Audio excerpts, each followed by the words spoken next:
शादी के बाद मुझे पता चला कि मेरी बड़ी ननद ने अभी तक शादी नहीं की है। मुझे बहुत अजीब लगा। उम्र भी ढल रही थी। फिर कुछ दिन बाद ही मैंने देखा मेरी ननद रोज रात को घर से बाहर जाया करती थी और चुपके से आकर कमरे में चली जाती। एक रात मैंने ननद का पीछा किया तो मेरे पैरों तले से जमीन निकल गई। ननद तो गांव के बाहर एक टूटे से घर में। कावेरी कुछ काम से भाभी के कमरे में जा रही थी कि कुछ आवाजें सुनकर दरवाजे पर ही रुक गई और सारी बातें सुन ली। फिर कावेरी कमरे में जाकर बोली, भाभी, आपको भी अच्छे से मालूम है कि शादी तो मेरी आज से कई साल पहले ही हो चुकी होती, लेकिन शायद किस्मत को कुछ और ही मंजूर था। मम्मी पापा दुनिया से जाने से पहले ही मेरा रिश्ता तय कर गए थे, लेकिन उनकी अचानक हादसे में हुई मौत ने मेरा जीवन ही बदल दिया। घर की बड़ी बेटी होने के कारण पूरी जिम्मेदारी मैंने खुशी खुशी अपने ऊपर ले ली थी और छोटे भाई बहन की जिम्मेदारी निभाते निभाते मैंने अपना जीवन ही समर्पण कर दिया और उस रिश्ते के लिए भी मना कर दिया था। सबको उनकी जिंदगी की राह दिखाते दिखाते भाई बहन की गृहस्थी बसाने में कब मेरी उम्र ढल गई पता ही नहीं चला। और वो वक्त ही ऐसा था कि कभी शादी या जीवन साथी की जरूरत ही महसूस नहीं हुई। अरे, मैंने तो हमेशा अपने भाई बहन और उनके परिवार को ही अपना माना है। मैं तो हमेशा सबके चेहरे की मुस्कुराहट देखकर सबकी इच्छाएं पूरी करके ही खुश रहती थी। लेकिन समय बहुत बलवान होता है। जैसे जैसे सबके परिवार बढ़ते गए, सब अपनों में सिमटते चले गए और मुझे छोड़ दिया एक कोने में, जिस कारण मैं बिल्कुल अकेली होती चली गई। दुनिया की नज़रों में तो मैं एक भरे पूरे परिवार के साथ रहती हूँ, लेकिन परिवार में मेरे साथ क्या होता है, जिसे मतलब होता है, बस उतनी ही बात करता है।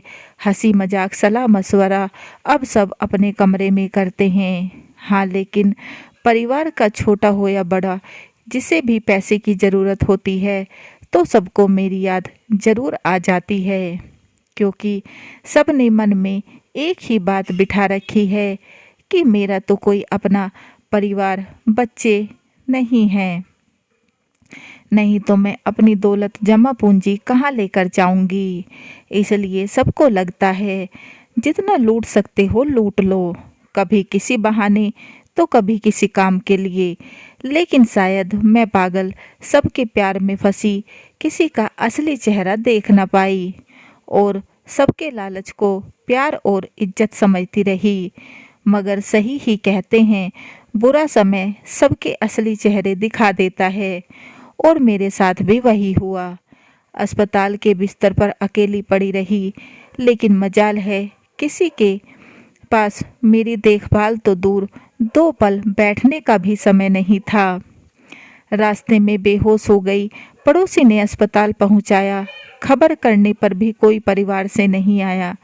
अरे, जिन भाई बहन के लिए जीवन कुर्बान कर दिया, उनके बच्चों को हाथों में पाला, लेकिन कोई झांकने तक नहीं आया जिंदा हूँ या मर गई। कोई मेरी मदद करने नहीं आया। भगवान भला करे उस पड़ोसी का जो 2 दिन तक अस्पताल में मेरे साथ रहा, और अस्पताल की नर्स का जिसने दिन रात मेरी सेवा की और मैं ठीक होकर घर आ पाई। जीवन में पहली बार आज सच में मुझे एक अपने परिवार और सच्चे जीवन साथी की कमी महसूस हो रही है, जिन्हें मैं अपना कह सकूं। ऐसा जीवन साथी जिसे मैं अपने दिल का हाल बता सकूं, जिसके साथ मैं अपना दुख दर्द बांट सकूं। इसलिए अब मैंने फैसला ले लिया है। बहुत सोच लिया, दिखावटी अपना कहने वालों के बारे में, इस परिवार के बारे में। आज से मैं बस अपने बारे में सोचूंगी, अपना घर बसाऊंगी, अपनी ज़िंदगी का हर पल अपने लिए जीऊंगी। अब मैं भी जीवन का हर रंग देखूंगी और यही मेरा आखिरी फैसला है।